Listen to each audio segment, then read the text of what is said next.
Welcome back, ladies and gentlemen, to the next episode of our Taylor and Maclaurin series adventure. Today we will be doing the interval and radius of convergence of a Taylor or Maclaurin series. Before I talk about what that is, I do want to get started off with the problem like this. We're going to do a Maclaurin series on this function right here. We're going to write the first 5 non-zero terms. We're going to find the general term. And then we'll finish it off by writing this whole thing in summation notation. So, what is this going to look like? Well, we know that our polynomial will look like this. It will look like p of x equaling f of 0. And again, I know that it's 0 because we're specifying a Maclaurin series.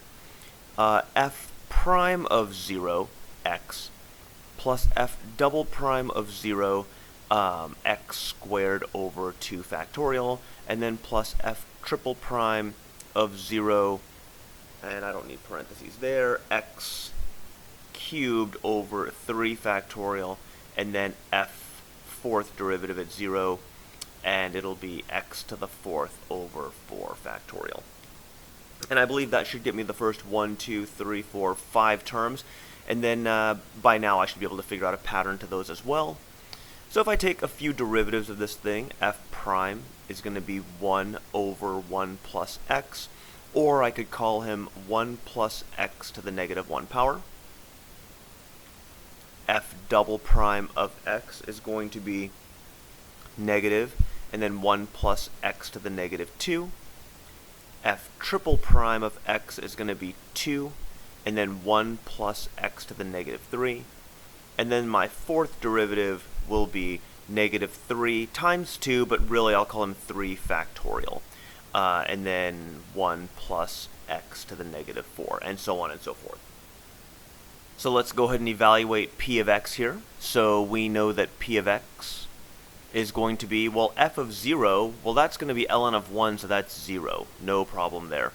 If I plug in f prime of 0, that means I'm plugging him into this guy, which means I get a positive 1, positive 1x.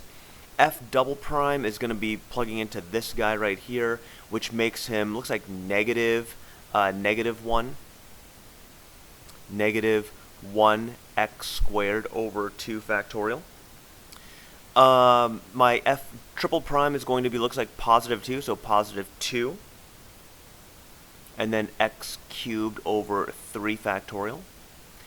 And then my f fourth derivative will be minus 3 factorial. And then it'll be x to the 4th over 4 factorial. And because of the alternation, I got 1, 2, 3, 4 terms. I know I can add. And if I was a betting person, just notice how it goes 2 here, 2 factorial. Technically, I could read this as 2 factorial, 3 factorial. The next one will be 4 factorial, x to the 5th over 5 factorial. And if you don't believe me on this one, I would suggest that you just take this guy out one more time, and you'll see it happen. And then you'd have to derive once more here. So let's do some simplification here. It looks like I'm going to get p of x is equal to x minus x squared over 2, because 2 factorial is 2, plus the 2 factorial will cancel out with the 2 factorial that will end up down here, right? Because this is really 3 times 2 factorial. So it looks like I get x cubed over 3. And then the same thing will happen here. This is really 4 times 3 factorial, canceling with him. So I will get negative x to the 4th over 4. And this really convenient pattern starts to kind of emerge after we expand a few terms here. So I'm sure we could guess what the 900th term could be from here. So the general term, since we want that, since it's asking us for the general term, well, it's alternating. So I know that negative 1 to the k, probably plus or minus 1, is going to play a role because I want my first term to be positive. X always seems to be a part of it, and it's going to be over something that changes. So if I let this be k equals 1, so this could be 1, 2, 3, 4, 5, so 1, 2, 3, 4, 5 would get me x over k, and the exponents seem to work in the same fashion. So my summation notation would be starting from k equals 1 all the way to infinity. And it would be negative 1 to the k plus or minus 1, it doesn't really matter, x to the k over k. So from here, I'm going to go ahead and graph both of them to see what this looks like. Alright, I've got my nifty TI Inspire right here, and I've put in the function already, f1 of x equals ln of 1 plus x, and I took the time to actually put in the summation into the calculator already. So I will go and just click the box and let it go. Now if you notice off the cuff, it's just a line, right? Oops. It's just a line, and that's not really helpful, but if you notice, it's because I'm starting at k equals 1, and I'm going only towards 1. And we saw yesterday during our class that if I let the upper bound here become larger and larger, if I let it, say, go to 5, then it looks like we're modeling more of this ln graph. If I let it go to 15, we are looking more and more like our ln graph. I'll just delete him. We're looking more and more like our ln graph. And again, it's very simple. It's because the more terms there are, the more accurate my summation is going to be. You could also think of it as the more my red function, my summation, converges upon my actual non-polynomial function. So if I let this thing become, say, 30, now we're getting really, really close, except for after this little peak right here. But let's find out where that peak is. I'm just going to go and zoom in a few times here. And if you look at him, it looks like we're really, really close to being straight up on top of the blue function. Our polynomial is really highly convergent upon the non-polynomial function, and then after 1 it seems to just kind of go its own way. Well, the interval under which you are closest to converging upon the actual function is what's known as an interval of convergence. And that's what we're studying today, is an interval of convergence, which is basically saying how much will our polynomial align with our actual function, and under what interval will this convergence take place. So let's go ahead and get this down in our notes. An interval of convergence is the interval, and I'll just put it right up here for all of us to copy down, the interval in which a polynomial will most align with the actual function. Now, if we look back at our TI Inspire, it looks like it's going to break off right around here. Now, the problem is I don't really know where that is. I mean, I could do graph analysis, function, intercept, and all that stuff, but unfortunately, we're just not always going to have a calculator on us when we're needing it most. And so, how do we mathematically find out an interval of convergence between these two functions? Well, a lot of it boils down to this idea right here. The reason why we had to write this down, and the reason why this was assigned last night in the homework to write the summation notation, it's because within a summation notation of a polynomial, we now have 7 different types of tests that we know of that allow us to figure out when this series would converge. So, how do I figure out which test to use? Well, in this case, what I'm going to do is, because I see x being raised to a k power, I could go back to the test that we know. I could try an integral test, but I don't think that's going to happen. I could try a comparison test, but that's not really, this is not something I want to compare to.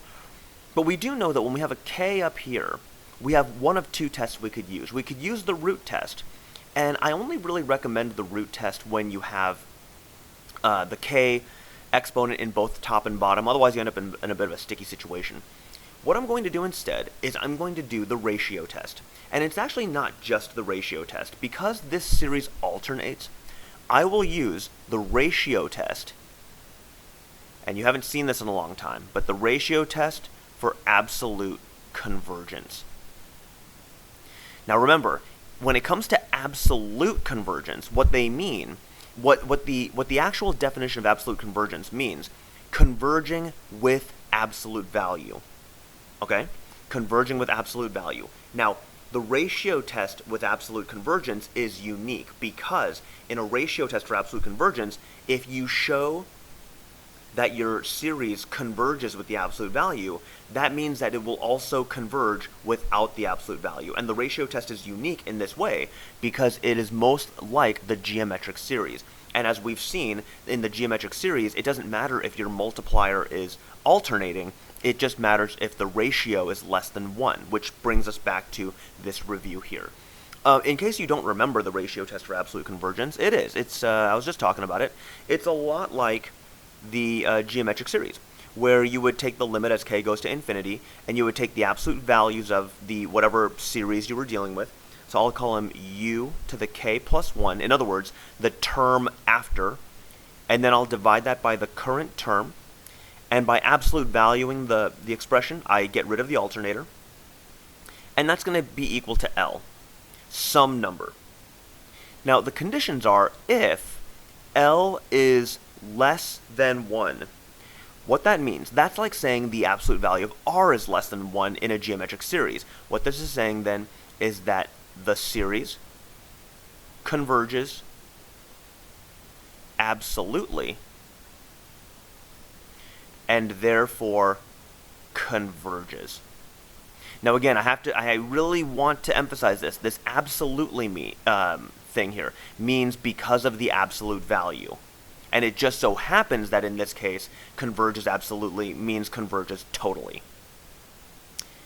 If L is greater than 1, well, you guessed it, then the series diverges.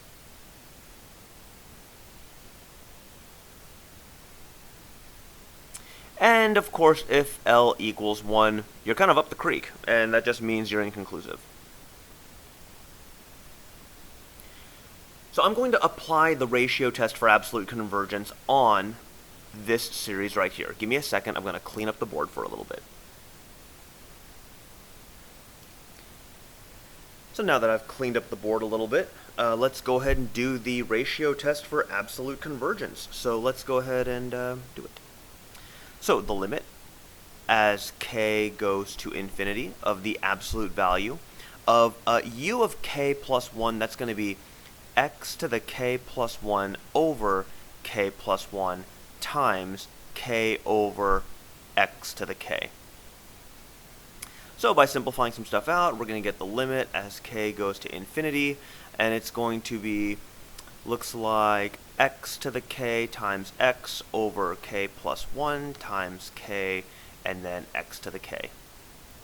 Looks like those guys are going to cancel each other out, giving me the limit as k goes to infinity of the absolute value of k over k plus 1. I'm just going to flip the order of the k and the x, times x. And what is that going to give me? Well, remember, k is the only thing going to infinity here, and because it's a rational expression with both top and bottom powers being the same, that means that being multiplied by an x as k goes to infinity would leave me with just the absolute value of x.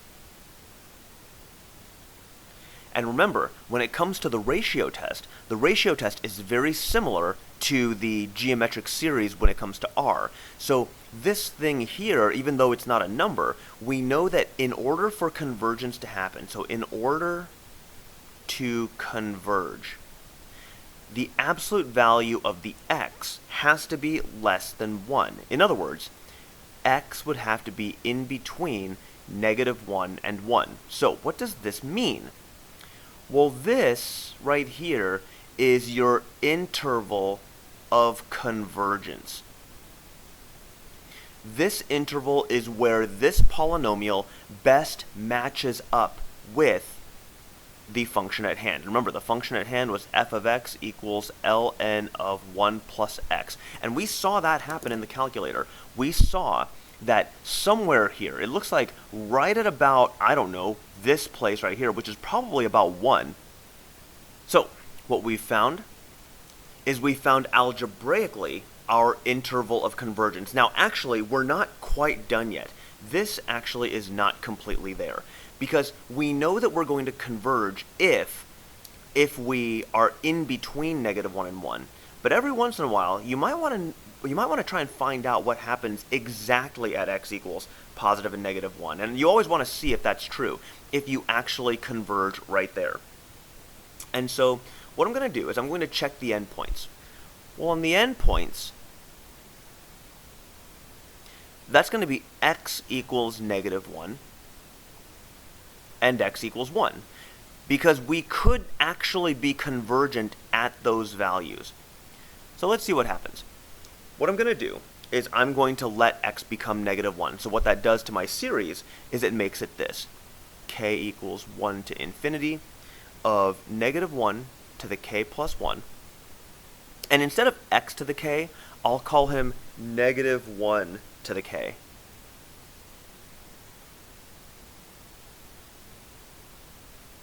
Over k. Alright, well, let's see what that does here. Well, because my bases are the same, I can add those exponents. So k equals 1 to infinity. I'll call him -1 to the looks like 2k plus 1 over k. And -1 to the 2k plus 1, well, it has a slope of 2. So if I let k be some numbers, like if I let k be 0, that would be -1 to the 1, so that would be negative. If I let k be 1, that would be -1 to the 3, which is negative. So I feel like no matter what I'm plugging in here, I believe my summation will always be a negative value, which we have seen this before, right? It's just the negative version of the harmonic series. In fact, I should probably kick this negative on the outside of the sigma and then just call it quits with this problem. This is harmonic and therefore diverges. Okay, so it looks like our open inequality here, our not equal to sign here is definitely valid. So let's try the x equals 1. So under x equals 1, what I'd get is I would get sigma from k equals 1 to infinity of -1 to the k plus 1. That's my alternator. And then this would be 1 to the k over k. Well, 1 to the k is just 1, right? So he's just going to keep on going. So he's not going to impact anything. What this gives me is it gives me -1 to the k plus 1, which we know definitively alternates over k. Well, this is an alternating series. It's an alternating harmonic series. So what we can say is we can say then that a sub k is alternating, a sub k is decreasing in absolute value, and then the limit, I'm going to scroll down here, the limit as k goes to infinity of a sub k is equal to 0. So then we can say, and this is the culmination of all sequences in series, we can say then by alternating series test, the sum from k equals 1 to infinity of -1 to the k plus 1 over k converges.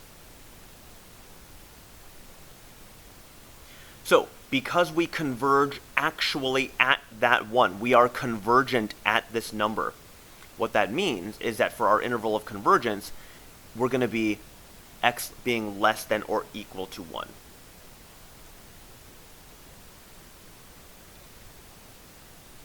So the last thing we're going to find is we're going to find the radius of convergence, and we actually found that already. Whatever we set this equal to when we have x by itself already, this thing here, this is my radius of convergence.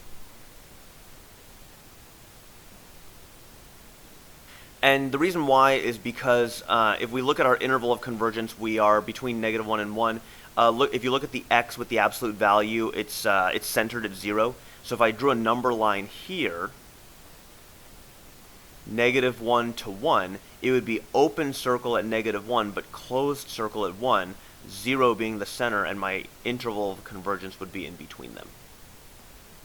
And in case you're wondering, no, the radius of convergence is not always 1, but we will see an example of when that happens. And I think that's going to wrap it up for this video here. I will do more examples in an additional video. As always, please feel free to leave comments or questions in the comments area, or just write them down and we will talk about them during the next lesson. And I will see you next time.